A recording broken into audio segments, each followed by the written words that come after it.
오늘 본문의 말씀에 준해서 교만은 물리치고 겸손은 높이십니다라는 제목으로 하나님의 말씀 증거하겠습니다. 여러분, 아까 우리 미성자매가 하나님을 높이기 위해서 하나님 거룩하게 예배드리기를 원합니다라는 기도를 했는데요. 여러분, 우리는 지금 하나님 앞에 나와서 예배를 드리고 있습니다. 여러분, 우리가 원하는 건 정말 뭘까요? 우리는 무엇을 원하고 신앙생활을 하고 있는 걸까요? 누가복음 7장에 보면 예수님께서 자신을 따르는 무리들에게 이렇게 질문해 보신 적이 있습니다. 너희는 광야에 무엇을 보려고 나갔더냐? 바람에 흔들리는 갈대냐? 아니면 부드럽고 화려한 옷을 입은 사람들을 보러 광야에 나왔냐? 만약에 그렇다면 잘못 나왔다. 그런 사람은 다 왕궁에 있다. 너희가 무엇을 보려고 광야에 나왔느냐? 선지자냐? 맞다. 그 선지자가 바로 세례 요한이다. 이런 말씀을 누가복음 7장에서 이렇게 하셨습니다. 이스라엘 백성들이 일상의 삶을 떠나 광야로 나온 것은 분명히 무엇인가 기대하기 때문이죠. 무엇인가 기대하기 때문에 일상의 삶을 떠나 광야로 나와왔고, 예수님은 그것을 가지고 무엇을 정말로 원하는지를 질문하셨던 것입니다. 여러분, 이스라엘 백성들이 일상의 삶을 떠나 광야로 나온 것이나 오늘 우리 성도님들이 일상의 삶을 멈추고 지금 교회에 나온 것이나 사실 좀 같은 이치가 아닐까 생각이 됩니다. 여러분, 그렇다면 예수님이 똑같이 우리에게 질문을 하실 수 있으실 것 같습니다. 왜 당신은 일상의 삶을 멈추고 이렇게 교회 공동체로 모이느냐? 잠깐 삶의 고자 누리기 위해서 바람 쐬는 심정으로 왔느냐? 아니면 나보다 성공한 사람, 더 멋진 사람과의 만남을 기대하며 나왔느냐? 아니면 하나님이란 분을 만나고 싶어서 선지자를 찾는 심정으로 나왔느냐? 이렇게 예수님이 동일하게 우리에게 물어보실 수 있을 거라 생각합니다. 여러분, 이 자리에 우리가 왜 나왔는지 그 이유가 참 중요하구나 라고 하는 것을 오늘 본문 1절 2절 말씀을 보면 더욱더 생각이 듭니다. 1절 2절 말씀을 먼저 한번 읽어보겠습니다. 한번 읽어주시겠습니까? 시작.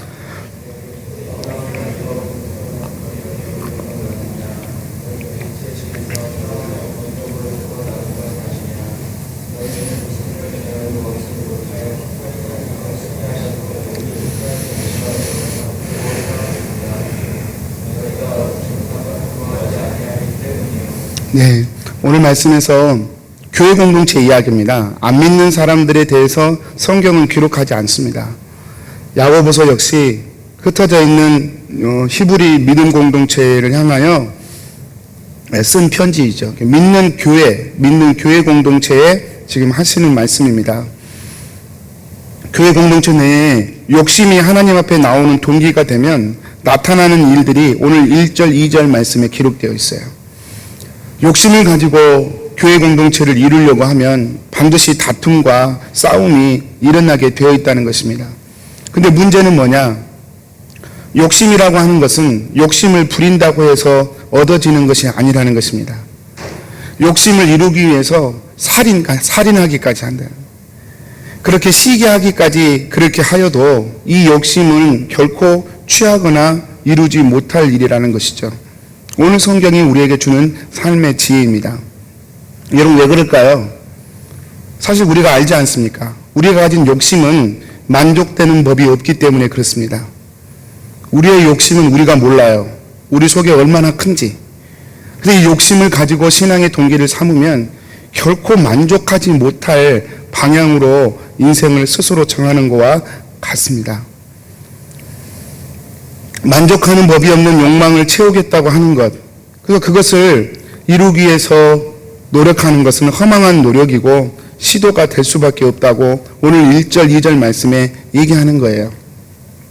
여러분, 이 만족되지 않는 욕망에 대해서 우리가 좀 이렇게 사회적 용어로 시지푸스의 돌이라고 얘기합니다. 시지푸스의 돌. 제가 지난주에도 그리스 신화를 좀 소개해드렸는데 오늘 또 하다 보니까 그렇게 됩니다. 그리스 신화에 시지푸스라고 하는 사람이 나와요. 이 사람은 인간 중에 가장 똑똑하고 가장 지혜로운 사람입니다. 근데 이 시지푸스가 결국은 지옥에 계신 히데스를 속인 죄로 영원한 형벌을 받게 돼요. 그 형벌이 뭐냐면 산꼭대기에까지 돌을 굴리는 형벌이에요. 그래서 그 돌을 산꼭대기에 세워야 돼요. 그게 그가 받은 형벌이에요. 그런데 그 산꼭대기가 뾰족하죠. 여러분 다 아시는 이야기죠. 산꼭대기가 뾰족해서 돌을 굴려서 세우면 세워지지가 않아요. 그래서 다시 밑으로 굴러가 버리고, 그러면 또 다시 밑으로 내려가서 그 돌을 위에까지 굴리는 것, 이것을 무한 반복하게 되는 것, 그게 바로 시지프스의 돌입니다. 여러분, 이것이 우리의 욕망이라는 거예요. 아무리 굴려도 세워지지 않는 돌, 아무리 굴려서 세우려고 해도 세울 수 없는 돌, 그것이 바로 우리가 가진 욕망이라는 것입니다. 여러분, 우리가 욕심을 내어도 얻지 못하고 심지어 그 욕심을 이루기 위해서 살인까지도 불사하겠다는 그 열정으로 그 욕심을 이루어 간다 해도 결코 우리의 욕심이 채워지는 만족을 누릴 수 없다는 거예요. 여러분, 이것이 성경이 우리에게 말씀하는 진리입니다. 여러분, 그래서 사실은 우리가 이런 말씀 보면 정말 현명한 사람이라면 내가 욕심으로 신앙생활 하는 게 아니구나, 내가 욕심의 노예가 돼서는 안 되겠구나 라고 하는 것을 깨닫게 될 텐데요. 이 욕망을 이룰 수 없는 걸 인정하고 하나님께 내 마음, 빈 마음 채워달라고 구할 텐데요. 그게 말처럼 쉽게 이루어지는 일은 아닌 것 같습니다. 저를 포함해서 이 자리에 앉아있는 우리 모두는 여전히 욕심의 문제와 씨름하고 있습니다. 때로는 이 욕심에 사로잡혀서 싸움과 다툼의 화신이 되기도 합니다. 여러분, 저와 여러분이 어떨 때 이 욕심에 사로잡히면 안 되는 줄 알면서도 이렇게 욕심을 제어하지 못하고 욕심에 사로잡혀서 다툼과 불화의 원인이 되는 것일까요? 오늘 말씀에 보면 그 원인을 4절에서 이렇게 진단하고 있습니다. 그것은 세상과 벗하려고 할 때입니다. 4절 말씀이죠. 가늠한 여인들아, 세상과 벗된 것이 하나님과 원수됨을 알지 못하느냐. 왜 욕심으로 내 삶이 채워지지 않는다는 걸 알면서도 왜 우리가 욕심을 붙들고 살아가느냐? 세상과 벗되려고 하기 때문이라는 거예요. 여러분, 세상과 벗되려고 한다는 말이 무슨 말이냐면, 여기서 가늠한 여인들아 그랬는데 여기서 말하는 가늠이란 육체적 가늠이 아니에요. 여기서 말하는 가늠이란 영적인 가늠입니다. 하나님과 자신의 탐욕을 겸하여 섬길 수 있다고 믿고 살아가게 하는 삐뚤어진 신앙관을 가진 사람들의 상태를 얘기해요. 그게 가늠한 상태예요. 여러분, 타락한 교회는요, 그렇게 해도 된다고 가르칩니다. 아니, 오히려 하나님의 이름으로 욕심을 잔뜩 키우라고 얘기합니다. 하나님이 그 욕심을 채워줄 거라고 얘기합니다. 그러나 사실이 아니죠. 하나님을 섬겼으면 여러분, 세상과 벗하는 걸 내려놔야 되는데 그게 하나님의 말씀인데, 여러분, 그것이 아니다, 하나님도 섬기고 또 자신의 탐욕도 겸하여 섬길 수 있다고 생각하는 것이, 이게 바로 가늠한 상태입니다. 여자라는 말도 여러분, 남자 여자를 지칭하는 것이 아니라 신부된 교회, 신부된 성도를 의미합니다. 여러분, 우리가 하나님을 믿으면 우리는 예수님의 신부가 돼요. 그 상태를 얘기해요. 그래서 우리는 이 세상에서 말하는 남자 여자가 아니라 예수님이 신랑되고 우리 모두는 예수님의 신부가 된 교회 상태, 그것을 바로 여인아라고 부른 것입니다. 그런데 이 여인이 가늠한 여인이 되어버린 것이죠. 그런데 여러분, 무서운 것은 이것을 얼마나 갈망하는지, 살인하면서까지, 살인한다는 말은 진짜로 사람을 죽인다는 것이 아니라 그만큼 치열하게 달려간다는 거예요. 누가 나를 막으면 죽이겠다 싶을 만큼 그렇게 열정적으로 하나님과 내 욕망을 같이 섬기기 위해서 달려가는 것을 의미합니다. 그런데 여러분, 무서운 것은 이것이 하나님과 원수된 것임을 모르고 한다는 것이죠. 여러분, 이것은 하나님과 원수가 됩니다. 하나님과 원수가 되니 하나님께 어떤 카인드 오브 축복을 기대할 수 있겠습니까? 여러분, 남편과 아내가 있습니다. 남편과 아내의 관계에서 남편에게 있어 진정한 여자는 아내 한 사람입니다. 아내에게도 진정한 남자는 남편 한 사람이어야 합니다. 물론 그렇다고 여러분, 모든 여자를 만나지 말아라, 모든 남자를 만나지 말아라, 그것이 아닙니다. 모든 여자를 만날 수 있고 모든 남자와 만날 수 있고 교제할 수 있습니다. 그러나 그럼에도 불구하고 여러분 사랑의 100%는 배우자 한 명이어야 합니다. 여기서 벗어나면 간음이 되고 그것이 원수가 되는 것이죠. 많이 들으셨겠지만 어떤 여자분이 나는 남편에게 90% 사랑만 하고 나머지 10%는 내가 만나는 다른 남자에게 골고루 나누게 주겠습니다 한다면 그것이 간음입니다. 그것이 바로 타락입니다. 그리고 그것이 배우자와의 관계를 원수로 만들어 가는 것입니다. 여러분, 신앙의 원리가 그렇다는 것이죠. 우리가 세상에서 살지만 우리가 마음 중심으로 사랑하고 의지할 분은 하나님 한 분이어야 한다는 것입니다. 하나님도 사랑하고 세상도 사랑하려고 하는 것, 그것이 여러분 하나님과 원수된 것임을 오늘 야고보는 우리에게 말씀합니다. 제가 목회하면서요, 두 가지 상반된 말을 아주 자주 듣습니다. 가장 많이 듣는 표현이기도 하고 또 이 시간도 이런 설교를 들을 때 여러분이 꼭 말하지 않아도 여러분의 설교 듣는 태도와 자세를 통해 제가 듣게 되는 그런 말이 있습니다. 신기한 것은요, 이 두 가지는 완전히 반대되는 표현이라는 거예요. 제가 듣는 두 가지가 뭐냐면, 첫 번째, 목회자라는 직업은 세상에서 제일 힘든 직업인 것 같다는 말입니다. 제가 참 많이 듣습니다. 참 목회자는 할 일이 못 될 것 같아요. 어떻게 그렇게 사세요? 그런 표현을 참 많이 듣습니다. 두 번째, 또 제가 듣는 표현은요, 목사님은 우리의 삶을 잘 몰라요.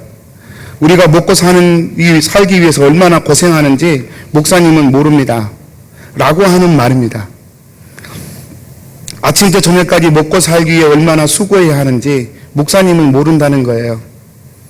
첫 번째 말씀이 목회는 세상에서 제일 힘든 직업이야. 심지어는 사람이 할 일이 아니야. 라고까지 말씀하시는데, 또 이번에는 제가 여러분이 얼마나 고생하는지도 모르고 그저 편하게 성경만 보고 말을 한다는 것입니다.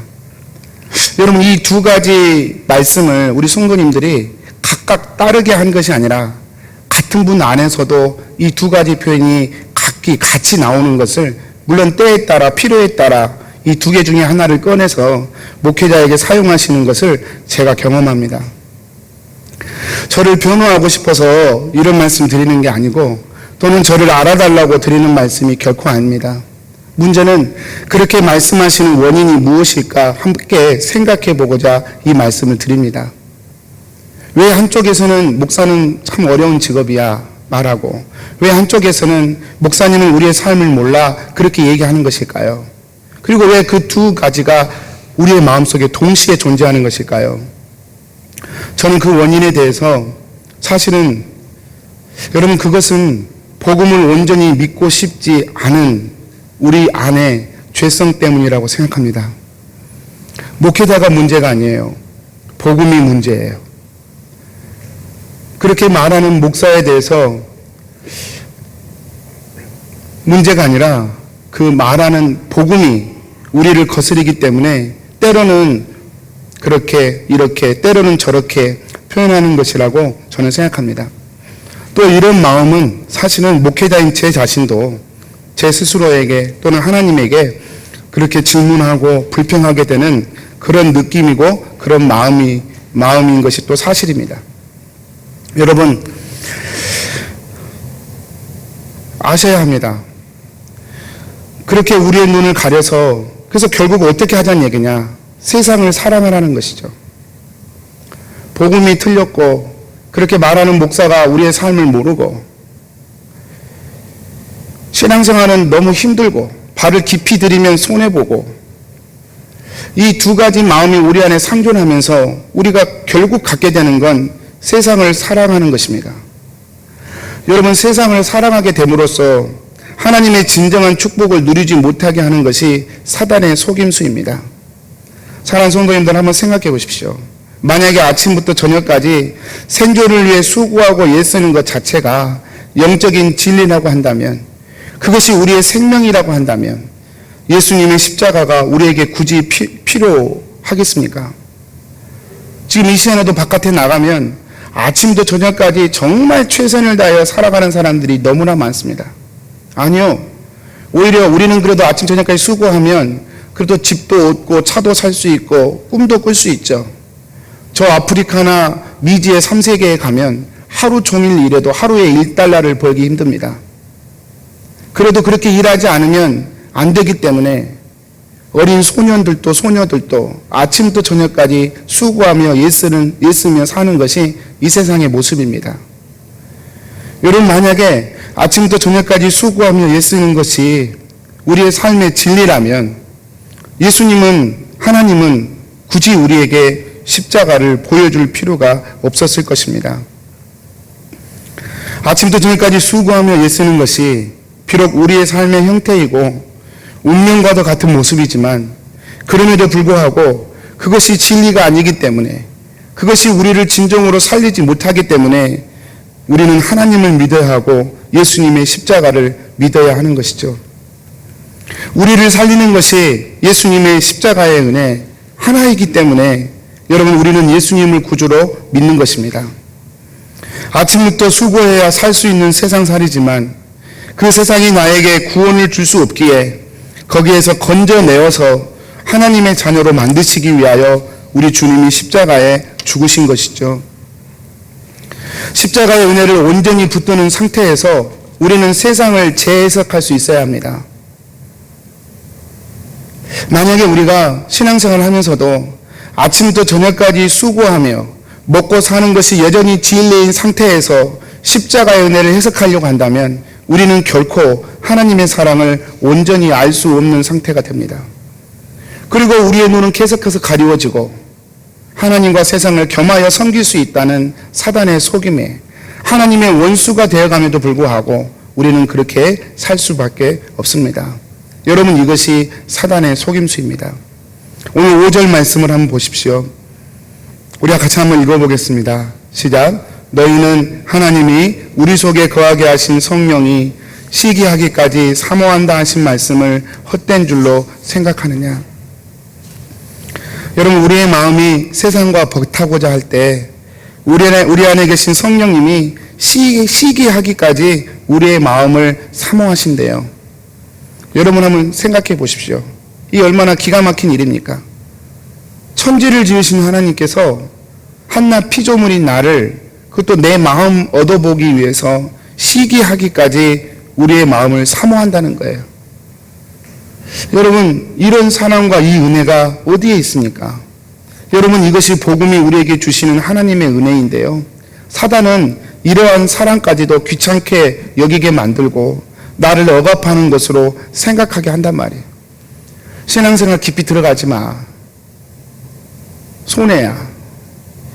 하나님 사랑 너무 그렇게 하지 마. 손해야. 여러분, 사단이 우리를 그렇게 속인단 말이죠. 오래전에 제가 봤던 영화 중에 지금도 기억하고 있는 영화가 있습니다. 파이란이라는 영화인데요. 제가 가끔 말씀드리는 영화인 것 같습니다. 삼류 건달로 살아가는 최민식 씨가 주연 배우인데, 최민식 씨가 어느 날 중국 조선족 동포와 위장 결혼을 해주면 돈을 주겠다는 브로커의 말에 소위 위장 결혼을 합니다. 그래서 위장 결혼을 해줬던 이 중국 동포 여자 이름이 파이란이에요. 이 파이란에게 명목상 남편의 그 지위를 주고 위장 결혼을 합니다. 그래야 한국에 머물 수 있으니까. 물론 본 적도 없고 서류상으로만 혼인신고를 한 것입니다. 그런데 이렇게 시간이 좀 흘렀어요. 시간이 몇 년 흘렀는데 어느 날 동사무 경찰서에서 통지서가 날라옵니다. 부인이 사망했으니까 시신을 인도에 가라는 그런 통지서였어요. 한 번도 본 적이 없는 그런 서류상 부부이지만 그래도 그냥 외면할 수가 없어서 이 파이란이 살았던 곳을 찾아서 수소문 하면서 이렇게 찾아다니게 됩니다. 그녀가 살던 삶의 흔적들을 하나하나 이렇게 찾아가면서 이제 보게 되는 것이 영화의 내용인데요. 이 파이란 여자가 술집에 팔려가려다가 결핵 흉내를 내서 겨우 풀려나서 시골 세탁소에 가서 고된 일을 하면서 살게 됩니다. 근데 너무 고된 일을 해서 결핵을 알아요. 가짜로 했었는데 진짜 결핵 환자가 됩니다. 그래서 피를 토하면서도 그 일을 하게 됩니다. 살아야 하니까. 그리고 죽어가면서 이 파이라는 여자는 이 자기 남편, 그 남편을 하고 생각한 거예요. 이 남편의 이름을 책상에도 새겨놓고 벽에도 새겨놓고 일기장에도 새겨놓고 눈물로 그 이름을 그리워하면서 새겨놓습니다. 그리고 고맙다고 얘기합니다. 한 번도 본 적이 없지만 그래도 내 남편이 있어서 의지할 당신이 있어서 너무 고맙다는 이야기들을 아주 편지에 아주 절절히 그렇게 편지로 일기로 남겨놓게 됩니다. 이 건달이었던 최민식 씨는 이 흔적들을 하나하나 밟아갑니다.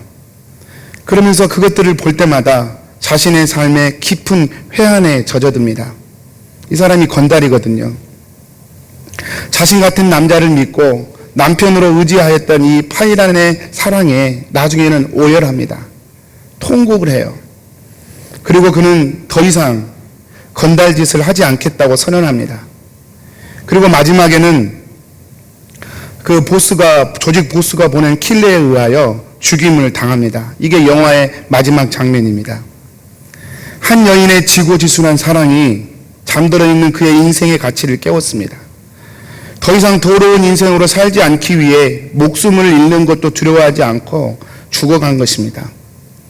그 영화의 소 제목이 그거 여러분 포스터 보이시는지 모르겠어요. 세상은 나를 삼류건달이라고 불렀지만 이 여자는 나를 사랑이라 불렀다. 한 번도 본 적이 없지만 나를 향해 그토록 지고지순한 사랑을 토해냈던 한 여자의 사랑을 보면서 자신의 개차바 같은 삶의 방향을 돌리게 되는 것이죠. 한국에서 그게 성공하지 못했어요. 한 30만 명 정도밖에 보지 않았던 영화입니다. 근데 주연 배우였던 최민식 씨 자체도 많은 영화 중에 가장 기억에 남는 영화라고 할 정도로 그 작품성이 참 좋은 그런 영화였었습니다. 여러분 한번 보실 수 있으면 한번 보시는 것도 좋겠다 생각합니다. 이 건달이 나중에 오열해요. 그리고 고통스러워합니다. 그 이유는 무엇입니까? 자기를 그렇게 지고지순하게 사랑해준 한 여인이 있다는 사실을 모르고 산 세월이죠. 그게 너무 억울하고 안타까웠던 거예요. 건달짓하고 아무 의미 없이 음란하게 포르노 테이프나 만들어서 돌리는 자기 자신의 삶, 아무 소망도 희망도 없는 자신의 삶에도 그렇게 지고지순하게 사랑해주는 여인이 있었음에 대하여 알지 못하고 그렇게 삶을 낭비했던 시간들에 대한 지난 날들에 대한 후회였고 한탄이었죠. 그래서 오해를 하는 거예요. 그래서 가슴을 치며 후회하는 것입니다. 그래서 그 후회가 조직 보스가 자기를 죽이는 줄 뻔히 알면서도 다시는 그런 일을 하지 않겠다고, 다시는 더러운 일을 하지 않겠다는 결단으로까지 나아가게 되는 것이죠. 저는 이 파이란 영화를 몇 번 보았습니다. 볼 때마다 마치 이러한 모습이 제 모습이 아닌가, 하나님의 사랑을 놓치고 살아가는 우리들의 모습이 아닌가 생각해 보곤 했습니다. 여러분, 우리는 하나님의 사랑을 몰라도 너무너무 모릅니다. 우리를 이토록 사랑하시는 하나님의 사랑을 믿기보다는요, 우리를 사랑할 수도 없고 사랑하지도 않는 세상을 너무 사랑하려고 애를 씁니다. 하나님이 우리에게 세상을 살 수 있는 힘을 주시고 하나님이 세상에서 우리를 살도록 지키시고 보호해 주시는데도 우리는 자꾸 우리를 사랑할 수도 없고 사랑하지도 않는 세상에 자꾸 마음을 두고 사는 것입니다. 채워지지 않는 욕심을 신앙의 동기로 삼아 계속해서 가는 거예요. 천지를 지으신 하나님께서 우리의 마음을 원하셔서 시기하기까지 하실 만큼 우리와 사랑의 관계를 원하신다고 말해도 그 사랑이 우습게 여기고 그 사랑에 반응하지 못하고 살아가는 것이죠. 여러분, 이것이야말로 이것처럼 답답하고 안타까운 일이 또 어디에 있겠습니까? 사랑하는 성도님들, 우리는요 하나님의 성도입니다. 근데 성도임에도 불구하고 욕심에 사로잡혀 살게 되고 그 욕심이 채워지는 것을 결코 이루어질 수 없는 일인 것을 알면서도 욕심에 끌려가는 삶을 삽니다. 그리고 그 욕심의 근본이 세상과 벗하면서 사는 것임을 말씀을 통해 살펴보았습니다. 왜 우리는 이러는 걸까요? 왜 욕심에 끌려가고 세상과 벗하려고 하고 우리가 이걸 어떻게 이길 수 있을까요? 여러분, 그 믿음의 해결책에 대해서 오늘 말씀 9절 10절은 우리에게 이렇게 얘기합니다. 주님 앞에서 우리를 낮추라. 다시 말하면 우리의 마음을 겸손하게 하라. 성경은 우리에게 그렇게 얘기합니다. 9절 10절 말씀입니다. 여러분 같이 한번 읽어보실까요? 시작. 슬퍼하며 애통하며 울지어다. 너희 웃음을 애통으로 너희 즐거움을 근심으로 바꿀지어다. 주 앞에서 낮추라. 그러면 주께서 너희를 높이시리라. 이게 왜 그러느냐? 사실 오늘 말씀 4장 1절부터 10절까지 쭉 가보면요, 결론이 뭐냐면 겸손과 교만의 차이입니다. 여러분, 제가 성경에서 한번 몇 번 설교 드릴 때 성경의 선이란 개념이 일반적인 개념에서의 선이 아니다라고 말씀드린 적이 있어요. 사도 바울이 내 안에 선한 것이 없다 그렇게 말할 때 그것이 도덕과 윤리적인 선과 악을 얘기하는 게 아니라고 말씀드렸어요. 여러분, 사도 바울이 불이웃 안 도왔겠어요? 착한 일 안 하면 살았겠어요? 그런데 사도 바울이 내 안에 선한 것이 없다고 얘기해요. 여러분, 성경에서 말하는 선이란 하나님이 원하시는 선을 얘기합니다. 그 선이 내게 없다는 거예요. 도덕적으로 윤리적으로 내가 문제가 많다는 뜻이 아니라 하나님이 원하시는 선이 우리 안에 없어요. 사도 바울은 그걸 알았기 때문에 탄식한 거예요. 나한테는 선한 것이 없구나. 오라 나는 공고한 자로다. 그렇게 울었던 거예요. 여러분, 마찬가지로 성경에서 말하는 교만이란 개념도 도덕과 윤리적인 차원에서의 교만과 조금 다릅니다. 우리가 일반적으로 말하는 교만이란 이런 것이죠. 스스로 잘난 척하고 겸손하거나 온유함이 없이 건방지고 방자함을 이루는 말입니다. 이렇게 살아도 안 되죠. 어른을 몰라보고 질서 없이 살아서는 안 되죠. 그러나 여러분, 성경에서의 교만이란 이것 자체를 얘기하지 않습니다. 성경에서 말하는 교만이란 이거예요.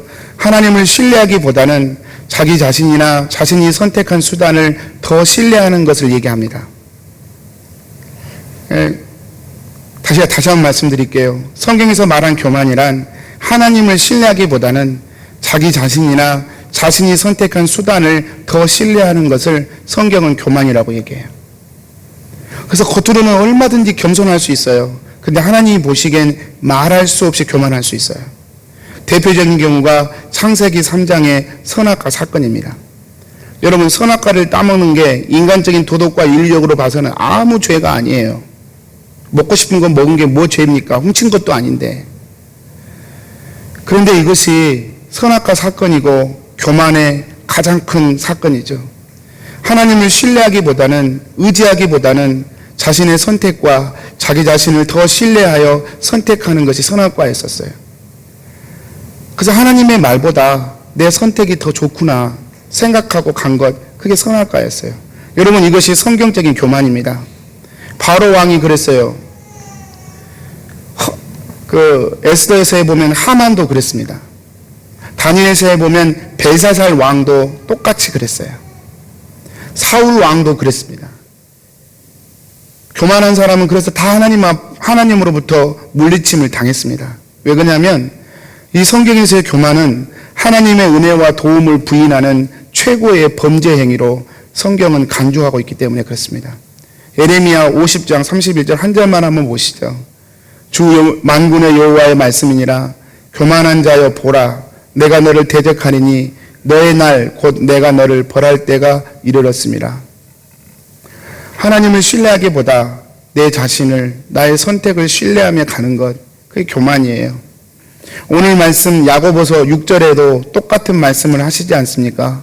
그러나 더욱 큰 은혜를 주시나니 그러므로 일렀으되 하나님이 교만한 자를 물리치고 겸손한 자에게 은혜를 주신다 하였느니라. 하나님이 누구를 물리치셔요? 교만한 자를요. 겸손도 마찬가지예요. 남을 존중하고 자기를 내세우지 않는 태도를 일반적인 개념으로 겸손이라고 합니다. 그래서 항상 고개 숙이고 인사도 막 이렇게 하고 그걸 겸손이라고 생각해요. 그렇게 살아야죠. 그렇지만 성경적인 개념에서 겸손은 하나님에 대한 태도를 의미합니다. 나의 죄성과 나의 한계를 날마다 인식하고 인정하고 하나님을 의지하는 자세, 하나님만 의지하는 자세로 하나님 앞에 서는 것, 그게 바로 성경이 말하는 겸손이에요. 그래서 겸손은 성경 전체를 통해서 하나님의 백성에게 가장 요구되는 신앙의 조건입니다. 역대하 7장 14절 한 절만 보시죠. 내 이름으로 일컫는 내 백성이 그들의 악한 길에서 떠나 스스로 낮추고 기도하여 내 얼굴을 찾으면 내가 하늘에서 듣고 그들의 죄를 사하고 그들의 땅을 고칠지라. 겸손하면. 오늘 9절 10절도 그렇게 똑같이 얘기합니다. 슬퍼하며 애통하며 울지어다. 너희 웃음을 애통으로 너희 즐거움을 근심으로 바꿀지어다.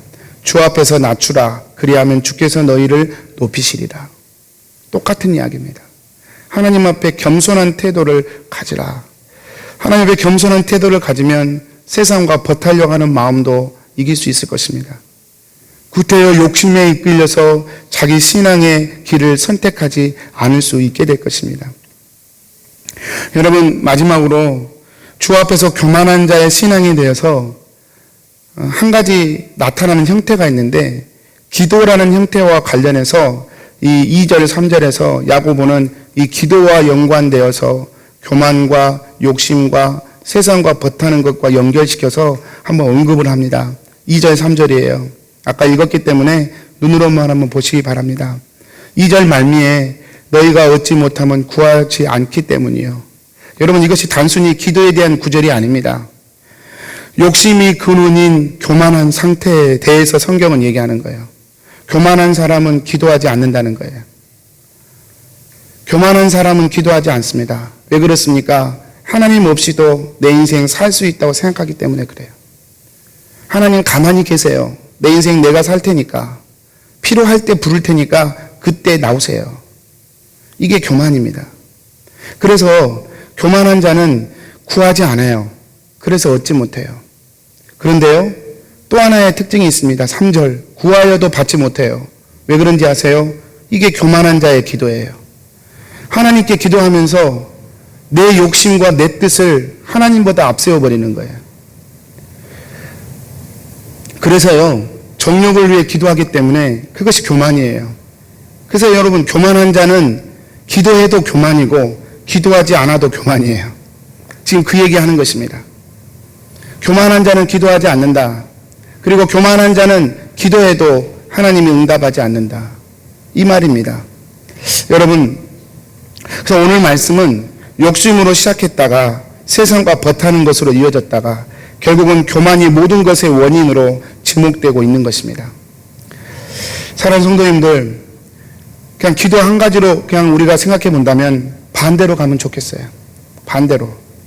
우리가 무엇을 하든 하나님께 우리의 기도가 회복되었으면 좋겠어요. 아침에 눈을 뜨시면 5분이라도 10분이라도 하나님 앞에 무릎 꿇고 하나님이 주인이심을 아뢰고 그렇게 시작하셨으면 좋겠어요. 어려운 일을 만나거나 또는 평탄한 일을 걸어갈 때에도 하나님께 우리의 기도가 멈추지 않고 들어졌으면 좋겠어요. 그리고 하나님께 기도를 할 때도 내 소원과 내 원하는 바를 다 올려드린다 할지라도 그럼에도 불구하고 하나님의 뜻이 다른 것에 계시다면 주님 그대로 하여 주십시오. 저는 기쁨으로 그것에 순종하며 가겠습니다.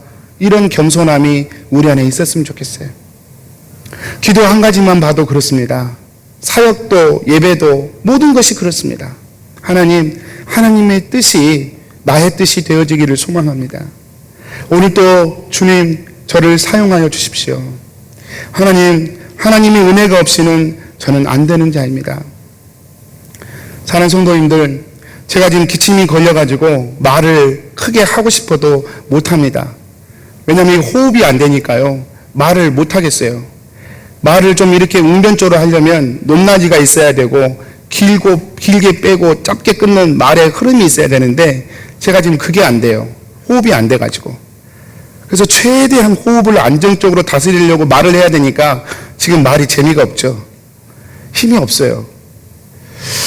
제가 이 감기기운을 다스리기 위해서요, 지금도 그 브루콜린이라는 약을 굉장히 독하더라고요. 2주째 지금 계속 먹고 있습니다. 하루를 안 먹었어요. 지난주 월요일날, 이번주 월요일날. 그랬더니 또다시 완전히 옛날처럼 돌아가더라고요. 하루만 안 먹어도. 제가 호흡을 다스리기 위해서 기침약을 뗄 수가 없습니다. 제가 예를 들어서 오늘은 너무 바쁘니까 기침약 안 먹을 거야. 안 통합니다. 오늘은 내가 꼭 귀한 분을 만나야 되니 나는 기침약 안 먹을 거야. 안 통합니다. 오늘은 내가 이것저것 다 싣고 좀 푹 잘 테니 기침약 안 먹을 거야. 안 통합니다. 뭘 해도 저는 기침약을 지금 먹어야 됩니다.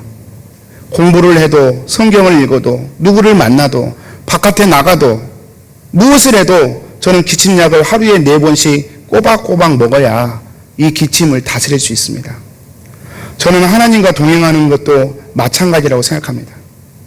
겸손한 자세로 하나님, 아침에 하나님, 점심때 하나님, 저녁때 하나님, 저의 주인 되어 주십시오. 저를 다스려 주십시오. 저의 생명 되어 주십시오. 이렇게 겸손한 자세로 저와 여러분이 살아간다면 저와 여러분의 삶 가운데 오늘 하나님이 약속하신 것처럼 더 큰 은혜를 주실 것이다. 그렇게 겸손하게 사는 자를 더 높이 하나님이 올려주실 것이다. 그런 복이 저와 여러분에게 임할 줄로 믿습니다. 사랑하는 성도님들, 저와 여러분에게 이런 겸손의 복이 있으시기를 축복합니다. 우리 기도하겠습니다.